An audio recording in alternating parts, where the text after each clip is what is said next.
Kryetari i Komunës së Likovës, Erkan Arifi, tha se projekti Usjellësit është një ndër projektet më të rëndësishme të komunës. Arifi theksoi se projekti Usjellësit përfshin 11 vendbanime dhe është në faza të ndryshme realizimi.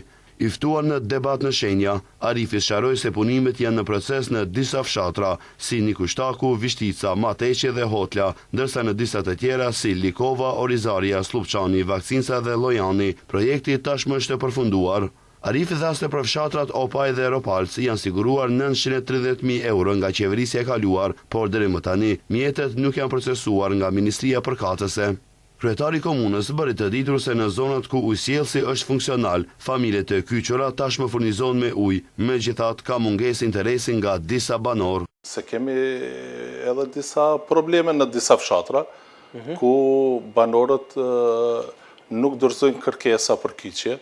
Nuk e paguajnë. Do shta për shkak të pagesës. Nuk e paguajnë atë taksën të cilën do të paguajnë. Dhe tash ne, si ndërmarrje komunale të cilën e kemi themeluar për ujësjellës dhe kanalizim, në qoftë se me një lagje nuk janë të kyçur apo nuk kanë kërkuar prej 30 shtëpive, 20 shtëpi, ne nuk mund ta lëshojmë ujë në atë lagje për të gjithë 30 shtëpit. Arifi tha se me ardhen e qeverisë aktuale, komunave nuk u lëshohet në mënyrë të rregullt të VSH-ja mujore për banorët jo rezident, pasi ata nuk përfshihen në llogaritjen zyrtare. Ai theksoi se kjo qasje është e padrejtë, nuk e pasur parasysh rolin e madh që luan diaspora për zhvillimin e komunës edhe shtetit. Ai shtoi se pavarësisht këtyre investimeve dhe kërkesave legjitime, shteti nuk ndan mjetet e mjaftueshme për këta banor, duke vështirësuar punën e komunës për të përmbushur nevojat e tyre. Ata jetojnë, veprojnë në shtetet gjermane, austriake, zvicerane, 40 vjet, 50 vjet, ai vjen ndërton në komunë të Likovës.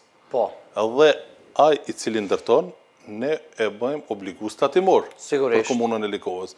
Plus ai që ndërton, ai kërkon të drejtat e veta, kërkon rrugë, kërkon ujësjellës, kërkon kanalizim, kërkon drejtësim publik.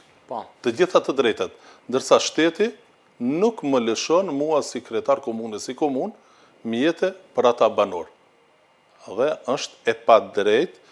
Ai sqaroi se në kuadër të BNVL-s është iniciuar një procedurë për rishqyrtimin e mekanizmit aktual të shpërndarjes së mjeteve, me qëllim përfshirjen e drejtat të gjithë shtetasve të mashinisë së veriut, përfshirë edhe ata që jetojnë jashtë vendit.